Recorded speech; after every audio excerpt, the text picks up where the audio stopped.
बिस्मिल्लाहिर्रहमानिर्रहीम अस्सलामु अलैकुम। इन्फो टीवी की एक और मुख्तसर वीडियो में आपको खुशामदीद कहते हैं। आज की वीडियो में हम बात करेंगे आप कतर का ऑन अराइवल वीज़ा जो जीसीसी रेजिडेंट्स होते हैं जिनके पास जैसे कि सऊदी का इकामा है वो लोग जो है वहाँ पर ट्रैवल करते हैं अगर बाय रोड, तो आपको वहाँ का ऑन अराइवल वीज़ा कैसे मिलेगा, उसके लिए कौन कौन सी रिक्वायरमेंट है आपको बताते हैं। सबसे पहले आपके पास इकामा होना चाहिए जो कि वैलिड हो एटलीस्ट 3 मंथ के लिए, यानी कि 3 मंथ्स के लिए आपका इकामा वैलिड हो। आपका पासपोर्ट 6 माह के लिए वैलिड होना चाहिए, ठीक है। और इसके अलावा आपका सूटेबल प्रोफेशन होना चाहिए।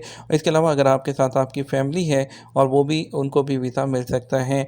और 100 रियाल की फ़ीस, जो 100 कतरी रियाल है उसकी फ़ीस है। और जो है हर एप्लीकेंट के लिए आपके पास एग्ज़िट एंट्री खरूजोदा होना चाहिए, आपके पास ड्राइविंग लाइसेंस होना चाहिए और इसके अलावा कार का इस्तेमाल होना चाहिए अगर आप बाय रोड ट्रैवल कर रहे हैं। और इसके अलावा आपके पास जो तवक्कलनामा का स्टेटस है वो इम्यून होना चाहिए। और इसके अलावा आपको जो प्री एंट्री रजिस्ट्रेशन है, जो एतराज़ प्री एंट्री रजिस्ट्रेशन है वो आपको करना होगी, वो कि EHTERAZ एहतराज़.gov.QA, इस पे आप जाएंगे तो आपको रजिस्टर न्यू रिक्वेस्ट की ऑप्शन आ रही होगी। आपने इस पर पहले अपना जो है वहाँ पर रजिस्टर कर देना है, ठीक है। अब आपको कौन कौन वीज़ा ले सकता है, आप ख़ुद ले सकते हैं जिनके पास इकामा है, आपके पास जितने भी डिपेंडेंट हैं आपकी फ़ैमिली के वो ले सकते हैं, आपके जितने भी डोमेस्टिक वर्कर हैं खदामा वगैरह आपके साथ अगर वो ले सकते हैं। और जो विज़िट वीज़ा होल्डर हैं आपकी स्पॉन्सरशिप में, वो ये वीज़े के लिए एलिजिबल नहीं होते हैं।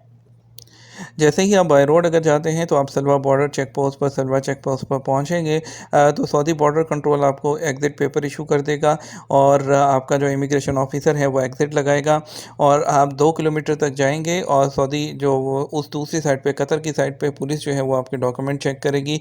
इमिग्रेशन काउंटर पर आपको 100 रियाल की फ़ीस अदा करना होगी और जो कि मेन एप्लीकेंट है। और अगर आपके साथ कोई डिपेंडेंट है, फैमिली वगैरह, तो 50 रियाल पर डिपेंडेंट आपको वो भी देना होंगे, आपको तमाम डॉक्यूमेंट ऑफिसर को देने होंगे, तो आपको उसी वक्त ऑन अराइवल वीज़ा जो है आपको इशू कर देगा।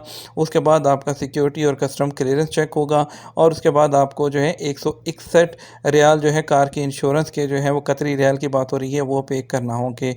उसके बाद आप सऊदी अरब वापसी पे जब आ रहे होंगे तो आपको क्या करना होगा, आपके पास एग्ज़िट की स्टैंप लग जाएगी, आप कतर से निकलेंगे और कार एंट्री की स्टैंप आपके पास सऊदी बॉर्डर पे हो जाएगी। आपके पास जैसे वो स्टेप होता है फिंगरप्रिंट, आप जब आते हैं दोबारा सऊदी अरब तो वो लगेंगे। एंट्री की पासपोर्ट की स्टैंप आपके ऊपर लगेगी, पासपोर्ट के ऊपर, और आप सऊदी अरब में एंटर हो जाएंगे। एक सिंपल सा प्रोसीजर है, कुछ भी नहीं करना, आपके पास तमाम डॉक्यूमेंट पूरे होने चाहिए बस। और आपको उससे पहले जो एतराज़ है उसके ऊपर अपना रजिस्ट्रेशन कर लीजिएगा अराइवल के लिए। दैट्स इट, ये सिंपल सा प्रोसीजर है, तो आप कतर जो है पहुँच सकते हैं ऑन अराइवल वीज़ा लेकर। उम्मीद करते हैं वीडियो पसंद आई होगी, वीडियो को लाइक और शेयर कीजिएगा।